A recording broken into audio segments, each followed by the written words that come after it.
E aí, galera, beleza? Sejam bem-vindos ao Café com Leite Nerd.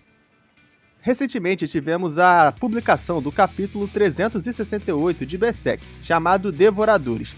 E hoje eu tô aqui para falar com vocês sobre esse capítulo, resumindo o capítulo para vocês, analisando, criticando e também formulando teorias, se é que dá para teorizar muita coisa com o que nós tivemos. Mas então é isso, fiquem comigo que o vídeo tá bem completo. Pega a sua xícara de café com leite e bora pro vídeo.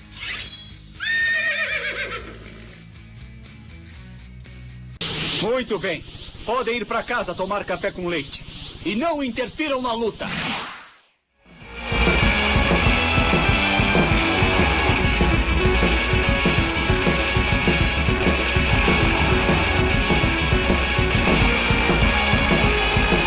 O capítulo 368 começa com o Guts, que está se recuperando ainda daquele terremoto.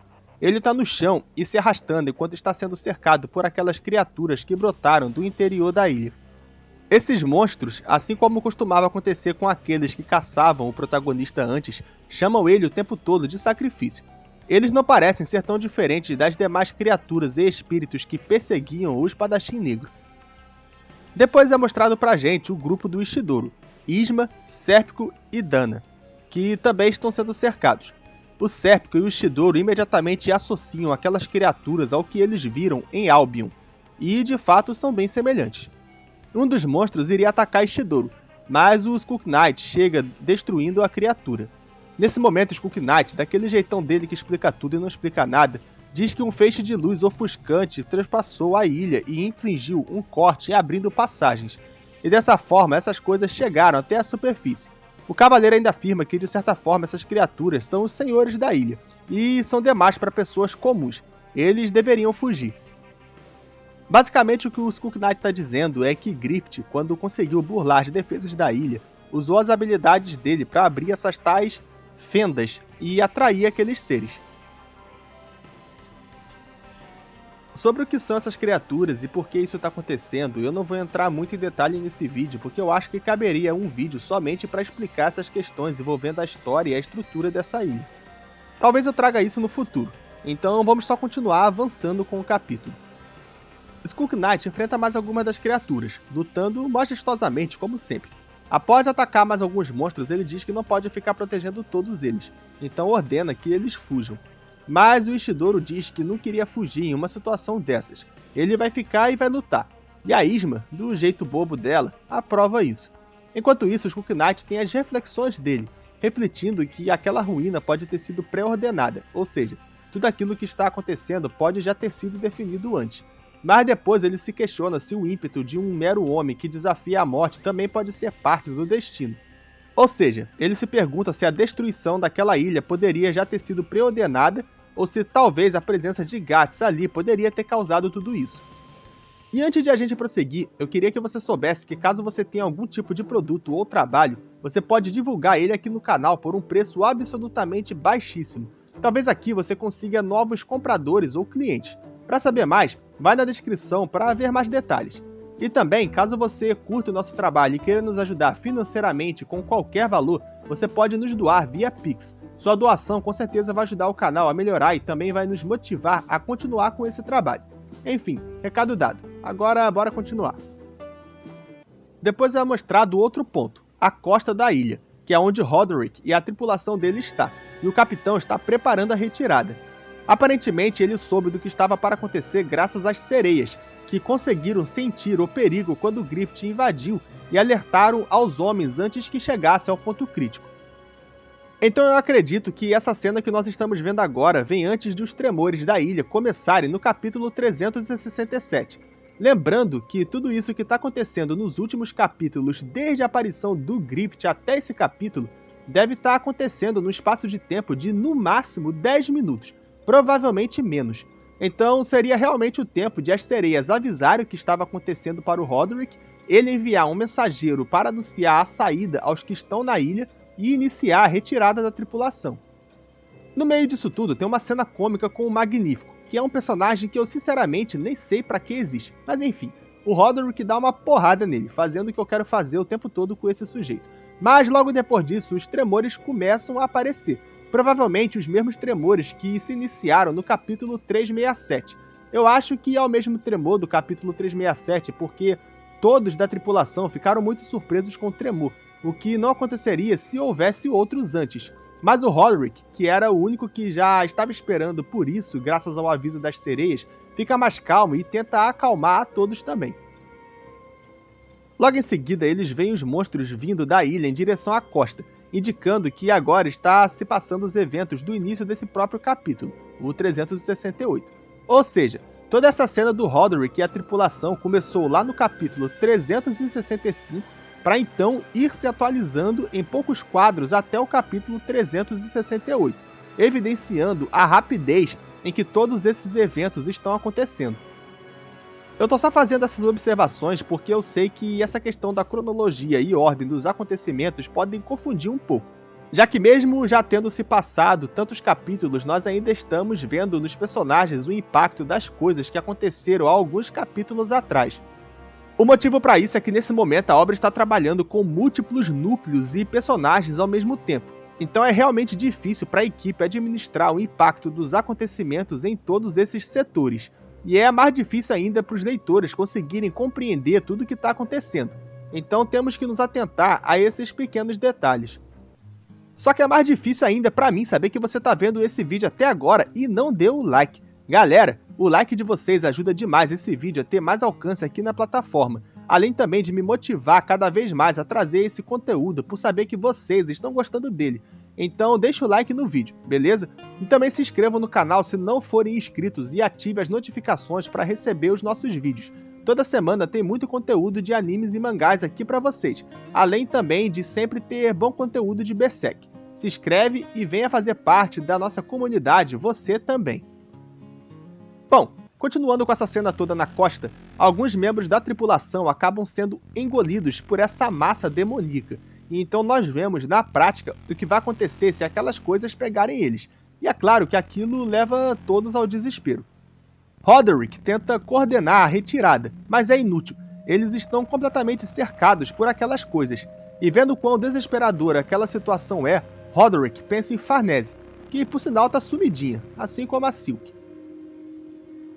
Bom, agora voltamos para o Guts, que está na maior depressão possível. Enquanto é cercado pelas criaturas, ele mantém sua espada abaixada, e a expressão no rosto dele é de completo desamparo.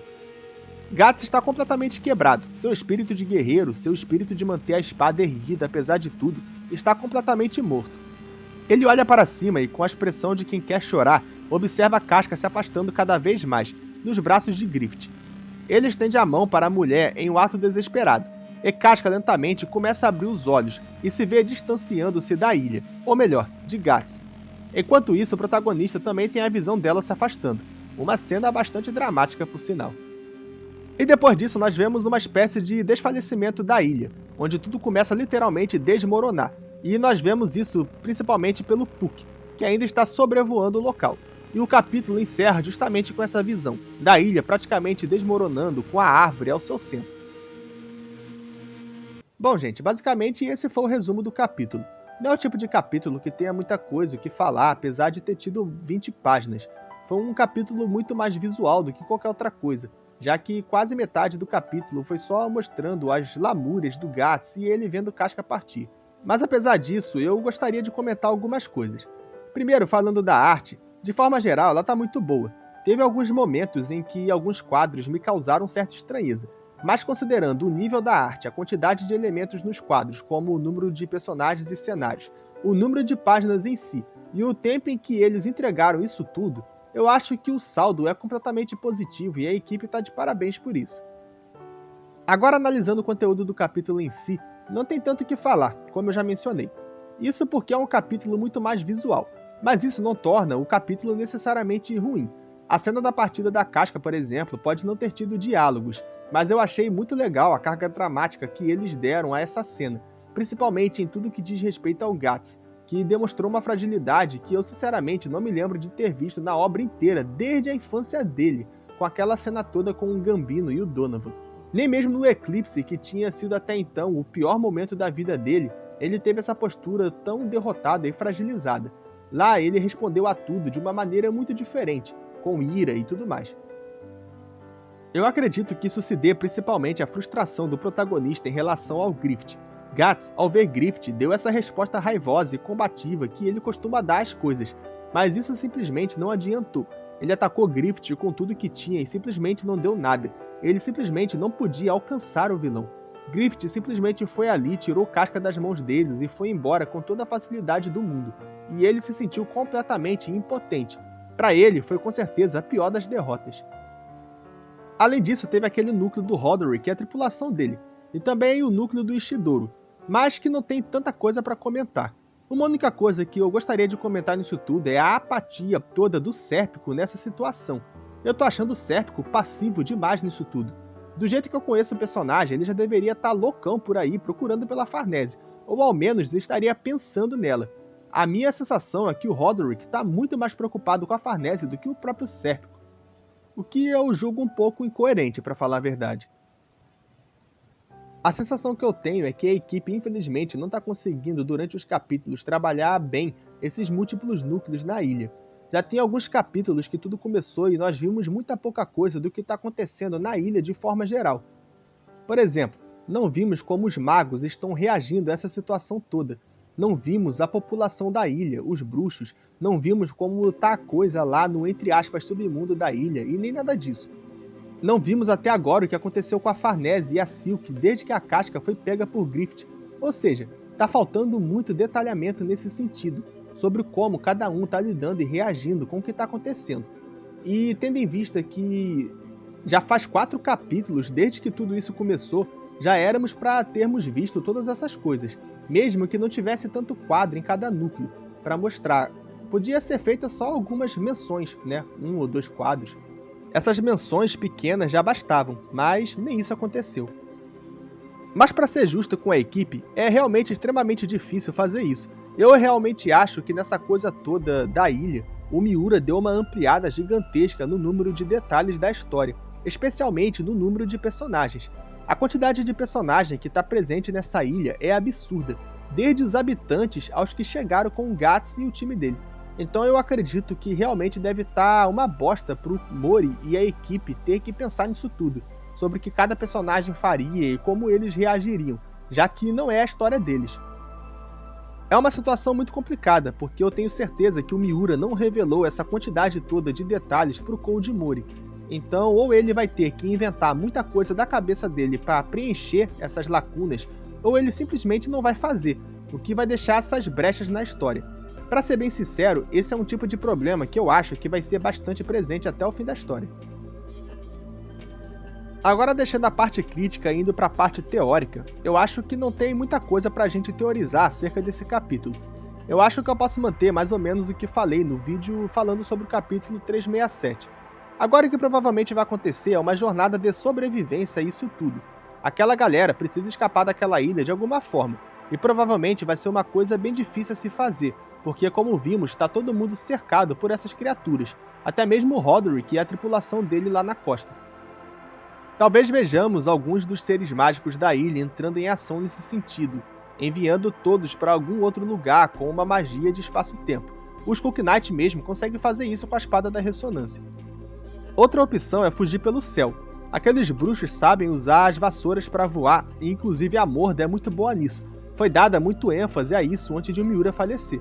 E fora que seria muito maneiro isso acontecer, os bruxos vindo de vassoura, tentando tirar a galera do chão e tudo mais. Então, resumindo, eu acho que esses são os únicos jeitos de sair da ilha, porque pela terra, ao que parece, não dá de jeito nenhum. E talvez nem pelo mar dê mais, porque talvez aquelas criaturas destruam as embarcações também. Bem, gente, eu acho que isso era tudo que eu tinha para falar nesse vídeo. Gostaria de ter mais coisas para comentar, principalmente coisa boa, mas infelizmente não é o caso dessa vez. Mas agora eu queria saber de vocês. Vocês curtiram ou não curtiram o capítulo? E quais são as teorias de vocês sobre o que vai acontecer nos próximos capítulos? Como eles vão escapar dessa ilha? Comentem aí que eu vou adorar ler e teorizar com vocês. E é isso. Até a próxima, galera!